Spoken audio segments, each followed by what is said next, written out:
Mahatma Gandhi said, "If you want to change the world, start with yourself." We are then confronted with our inner reality. This is when we may realize that we have no idea how we can do this. What does Gandhi mean by start with yourself? What should I do? Who will show me the way? And where will this take me? During this contemplative meeting of the Golden Rosy Cross on the topic of meditation, perhaps a question resonates in you. Do the pupils of the Golden Rosy Cross meditate? Or, more to the point, can you show me how to meditate effectively? Of course, this depends on what we are trying to achieve with meditation. In fact, addressing this key question takes us to the very essence of why meditative practices may not be fulfilling our spiritual needs, nor soothing our mind and body to the extent we would like, and therefore to the practical reality of walking the Gnostic path. For an answer, we wish to read an extract from The Voice of the Silence, written by Helena Blavatsky. Having become indifferent to objects of perception, the pupil must seek out the Raja of the senses, the thought producer, he who awakes illusion. The mind is the great slayer of the real. Let the disciple slay the slayer.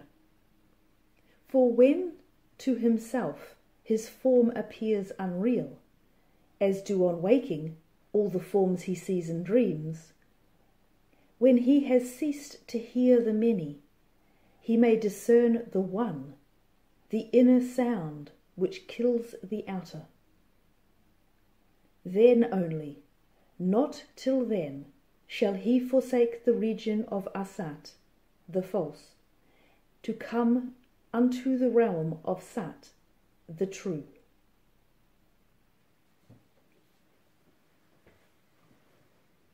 We just read, in the voice of the silence, the mind is the great slayer of the real. Let the disciple slay the slayer. This seems to be a counterintuitive proposition. After all, why would we not want to overcome the chaos of the mind? However, the reality is that by using meditative practices to attain this goal, we are expecting the mind to attain something it cannot. We are expecting the mind, which Blavatsky calls the slayer of the real, to bring us to the enlightenment of the real. Such an expectation is a delusion, because it does not recognize the distinction between the unreal and the real, between the mind and the disciple, between the self of matter and the self of spirit. Here we are speaking of two distinct nature orders, two distinct states of being and not being. The one, the real, the realm of Sat, which is the realm of the perfect, eternal, unchanging state of divine totality. The other is the multifold, the unreal, Asat, which is an imperfect, transient, constantly alternating state of manifestation. What we are trying to achieve with our seeking, whether we recognize it yet or not, what our inner longing is yearning for, is an inner peace, not just a momentary impulse, but as a new state of life. Or, to paraphrase the voice of the silence, when we have recognized the unreality of our present form, when we have ceased to hear the many, only then are we able to discern the one, the inner sound which kills the outer. When we refer to the mind as the slayer of the real, it indicates to us the essence of our problem. The problem with thinking that the mind of the personality holds the key to answering questions that are coming from the reawakening heart, indeed from the inner other one. This is why we hear from the voice of the silence. The self of matter and the self of spirit can never meet. One of the two must disappear. There is no place for both. Before your soul's mind can understand, the bud of personality must be crushed out. The worm of sense destroyed past resurrection. You cannot travel on the path before you have become that path itself. Now to the question: do the pupils of the Golden Rosy Cross meditate? The reason pupils of the Golden Rosy Cross don't do meditation exercises, why we don't use the mind to control our thoughts, is simply because it does not work. At least, not to reignite the spirit spark within us into the fire of life. And certainly not to bring about the inner peace of this new state of life. To truly understand this, let us examine how meditative exercises work in practice. The mind could be described as a continuous flow of thoughts. If we compared this flow to a rushing river, what would be the consequence of holding the river back with a dam? Well, eventually the water would break the dam or pass over it, or, if it were raised higher, it would cause flooded areas upstream. This is what happens with meditative practices and any other forced behaviours in relation to the mind. These practices only reinforce our aural being, the energy that in fact controls the ego totally, when the energy field above the pineal fiery circle is flooded with our pent-up thoughts. Or they exacerbate our blood and karma, the subconscious and unconscious fields of our feelings and reactions that are flooded when the dam of thoughts bursts. And all this happens because the conscious self, with its focus on the mind, is trying to force itself into becoming something that it is not. The real self, the omniconscious self, that lies above and beyond the common mind. Again, we refer to the voice of the silence. Strive with your thoughts unclean before they overpower you.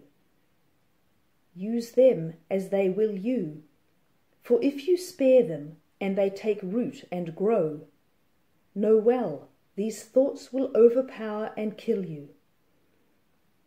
Beware, disciple, suffer not, even though it be their shadow to approach, for it will grow, increase in size and power, and then this thing of darkness will absorb your being, before you have well realized the black monster's presence. Before the mystic power, the kundalini of the heart, can make of you a god, Lanu, you must have gained the faculty to slay your lunar form at will.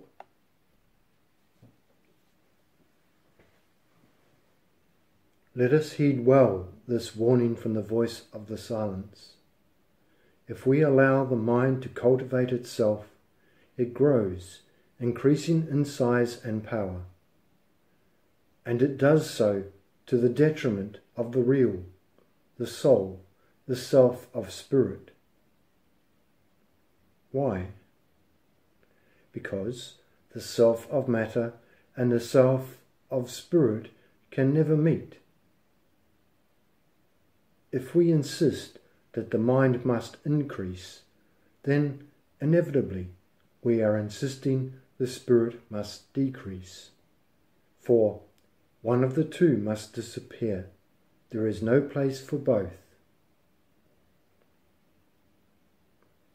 What is of time and space cannot attain perfection, because it is transient, constantly changing into its opposite. And the divine, the abstract, the absolute, cannot take on imperfection, because it is timeless and unchanging. The self of matter can only perceive matter. So, if the mind creates an image of perfection, of eternity, it is just that, an image, an illusion of the real. Beyond the wisdom of the mind, which struggles with its own images to retain the knowledge of the truth, there is the truth itself, which is already within your very being. This one truth, the divine spirit spark within you, will set you free. And therein lies the key to the Gnostic path. Let the disciple, the divine spirit spark within you, slay or break free from the slayer, the torrent of thoughts that overwhelm us and drown out the real self, the universal consciousness. We do not meditate to suppress our present state of consciousness or to elevate ourselves into a higher state of consciousness. Nor do we need to improve the lower self to emulate the higher self. We do not need to create the real self or free it with our mind. Nor does the real self need to train our lower self in order to exist. The real self does not depend on us to exist, or on whether we think this way or that, or whether our mind is noisy or not. The real self, the higher self, already is. It always has been, and it always will be. It cannot be otherwise.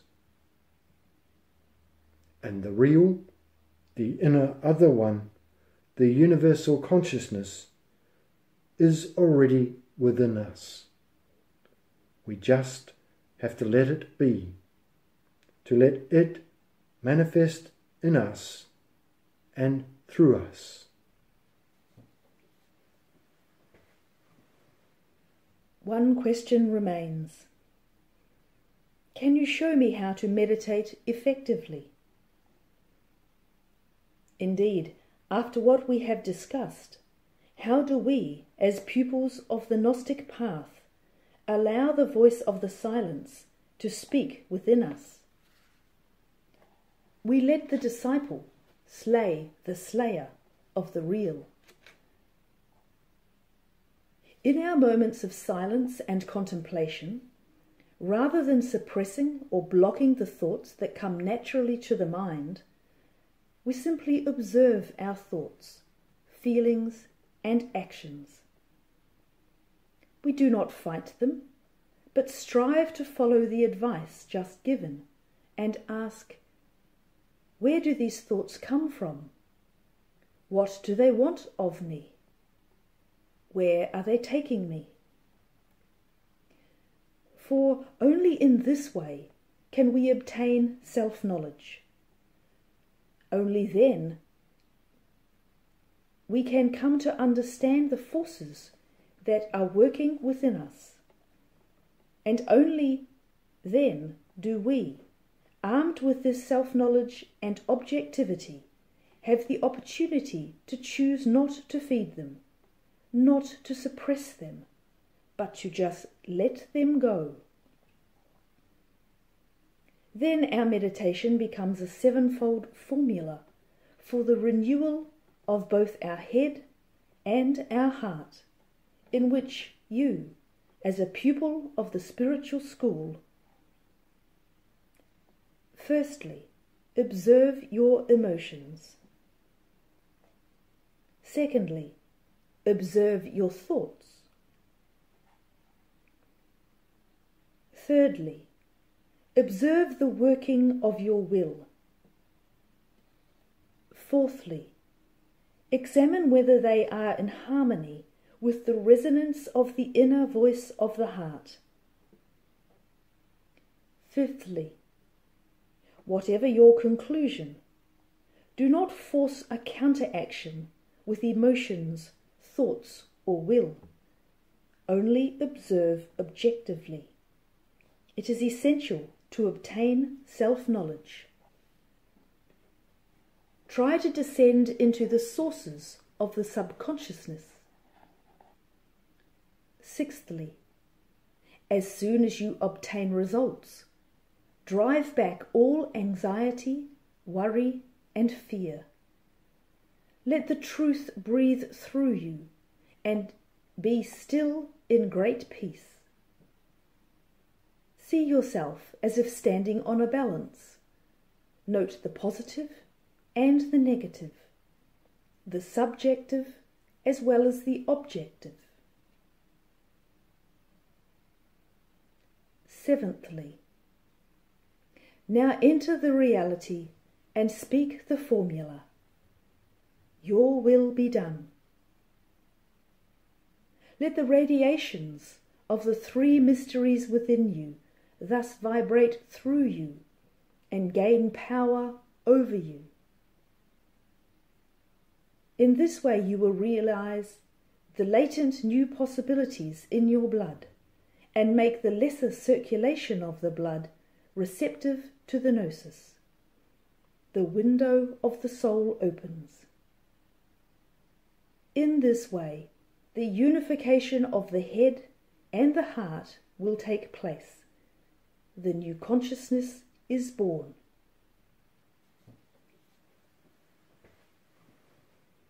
Well, friends, we wholeheartedly hope that not only your mind will understand these things, but also that you will have the heartfelt courage to take the decisive step towards realizing this true meditation within you. That you will allow the wisdom of the heart to work within you and let the one truth become the master of your mind.